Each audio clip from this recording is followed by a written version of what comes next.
Musk is on track to become the world's first trillionaire by 2027. Musk is the closest person to the 13-figure mark.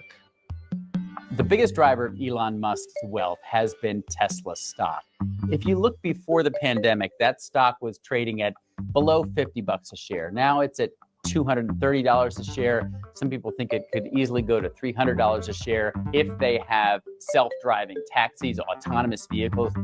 But not all Americans benefit from stock market plays. Wealth inequality in the U.S. has significantly increased over the past 30 years. Federal Reserve data shows the wealth of the top 1% has grown dramatically, while the wealth of the bottom 50% has stagnated. In the early 1990s, the top 1% held about $4.76 trillion, or 23% of the nation's wealth, while the bottom 50% had about $730 billion in equity, or 3.5% of total wealth. Fast forward to Q1 2024, the top 1% share increased to nearly $46.1 trillion, or 30% of the total wealth, while the bottom 50% held $3.78 trillion, or 2.5% of total wealth.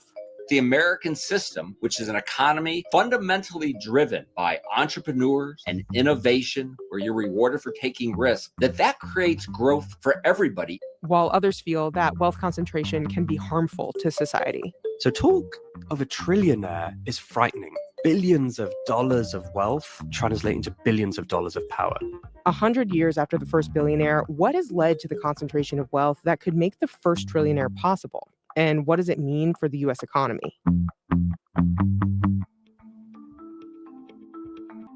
Elon Musk was named the richest man in the world in January 2021. He started 2020 worth about $28.5 billion and ended it being worth around $167 billion. As of September 2024, his net worth is valued at roughly $265 billion, according to the Bloomberg Billionaires Index.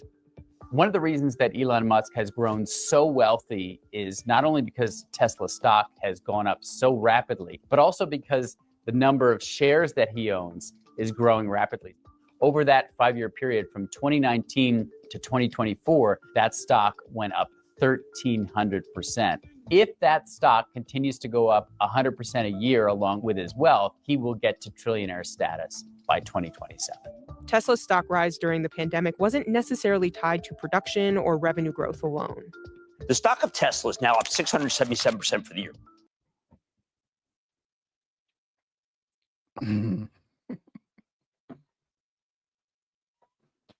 Hold on. Wait a minute. Listen. Y'all, people tell me that the stock market, you ain't going to make no money in the stock market. This chart tells you that you're wrong. And where can you go that you can make 670%? You know what? This is an outlier. I don't want to put this up and make it seem like this is normal. It's not normal. But my point is, where can you go and make 676% of your money? If you got money parked in a savings account right now, you need to, I'm sorry. I would recommend that you consider investing some of that money. You can always take it out if you need it. That's why equities and stocks is a great thing to have, is because you can always sell that stock and take the money if you need it.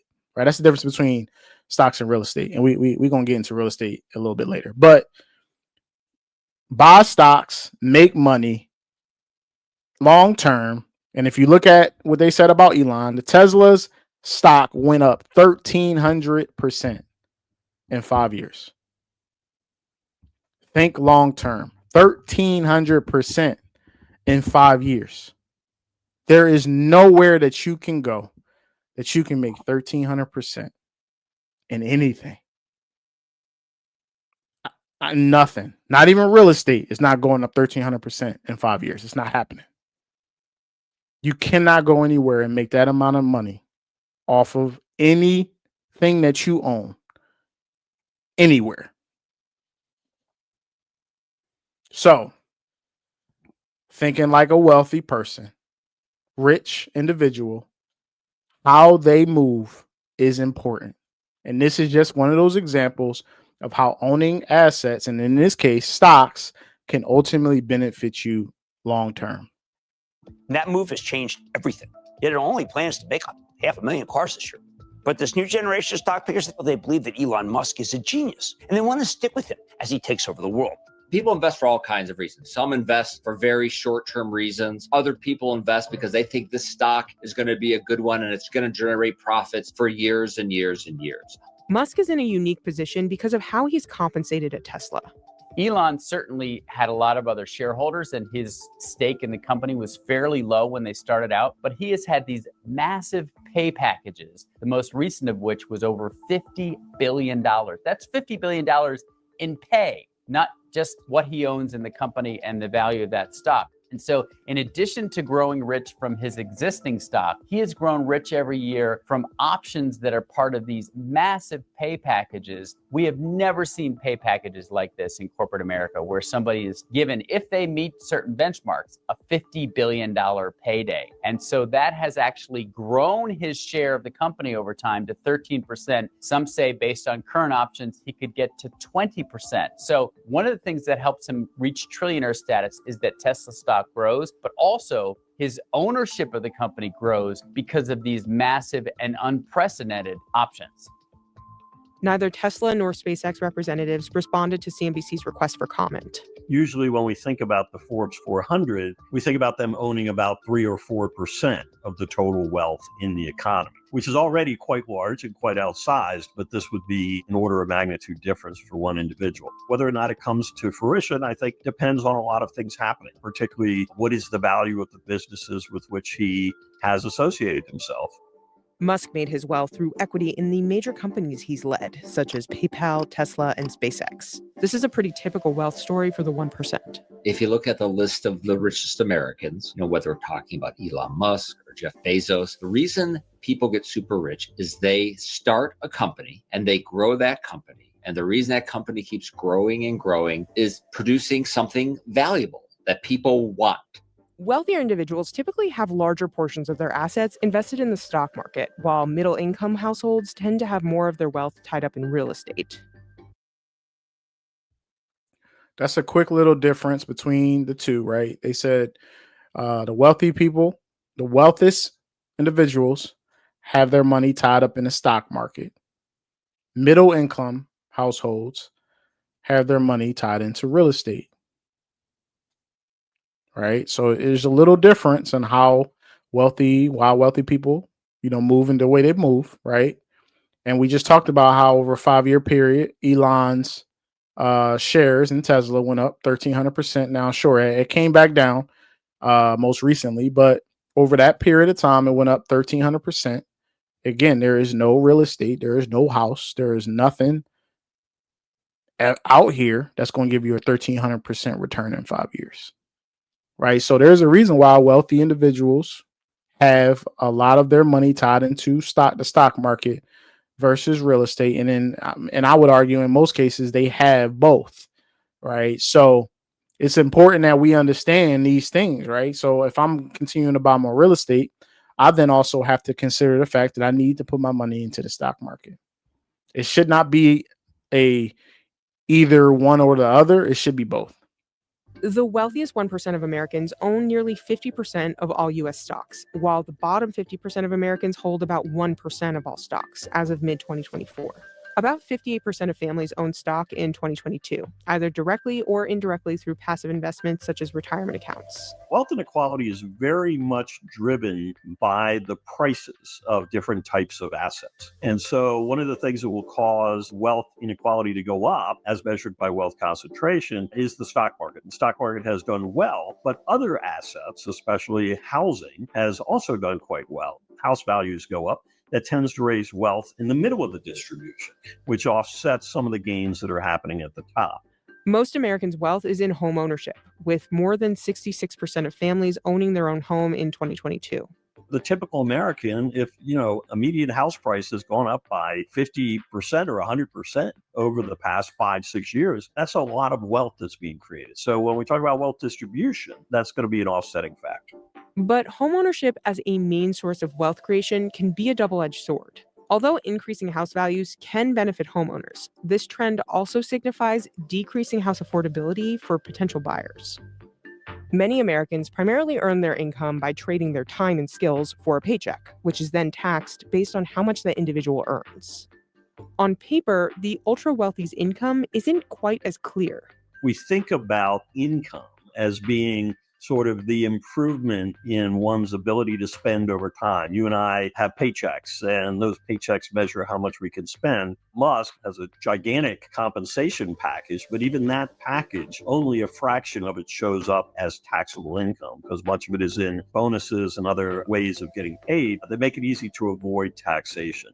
Elon Musk has seen his fortune more than double over the past 5 years. What he does is he borrows against that $200 billion in equity, takes those loans and uses them for income. And so he has millions and millions of dollars in income that he never has to pay taxes on. Over the past quarter century in particular, changes in tax policy have made it much more difficult to tax the rich. There are many more exclusions, many more ways to get around paying tax. Those same changes are what lead to a buildup in unrealized capital gains. Capital gains are the profits someone makes once they sell an asset, such as stocks or real estate. We should think about taxing unrealized gains and other policies like that. Many people, like Musk, are probably going to die with very substantial unrealized capital gains. And the question is, do we allow those unrealized capital gains to pass untaxed to the next generation, or do we impose something like a tax on gains at death? So I think we need to do a better job of taxing the income while it's being earned. And that involves changes in tax law and eliminating some of these loopholes that have been put in place over the past quarter century. One assumption could be that it's only because of the tax code that these people got rich, which is absurd. They got rich because they built a company and spent a lot of time building that company. You have to create valuable products. That's why those people got rich, not because of the tax code. And any big change you make, you have to think, will that change the incentives in the system? So I would be careful making small changes. It's not surprising that in this election cycle, the theme of taxing the wealthy and taking some of what they have to help those who have less has become very prominent, especially among Democrats and Vice President Harris. So one of the things that she has proposed is to tax what are called unrealized gains. And so what the Harris campaign has said is, look, it's not fair that because your wealth grows in value and you can borrow against that you never pay taxes, whereas the teacher, the firefighter, they have normal income and they have to pay taxes on it. That was short-lived, and we know that that obviously did not work. There's no possible way that you're going to be able to tax unrealized gains. That doesn't even make sense, right? The tax specifically is to the ultimate process of a gain that happens with a purchase or a sell, right? Or specifically a sell, right? When you sell an asset, you make income, then you pay taxes on that process, that sell, right? So you can't tax something that hasn't been sold yet. It just doesn't make sense. So we know that didn't pass when it came to the Democratic election and Vice President Harris looking to make that move. That didn't work. Republican-controlled Congress passed the 2017 Tax Cuts and Jobs Act. The Tax Policy Center found that while the average American saved on taxes because of the legislation, the savings was disproportionate. A middle-income taxpayer saved about $900 by 2025, whereas the top 1% saved about $61,000. We're going to be seeing the expiry of many provisions of President Trump's tax cuts for the rich and for corporations. That arrives in 2025. That's a huge opportunity to address the long-standing problems with our tax code. We should also think about getting rid of loopholes that cause a disconnect between what someone is really earning, what their income is, and how much they're paying in tax. Because how much they're really earning, that's what determines how fast their wealth is going to grow. All right, so that was an amazing, video, and it really spoke to Elon and some of the things that Elon Musk does when it comes to how he grew ultimately his wealth long term.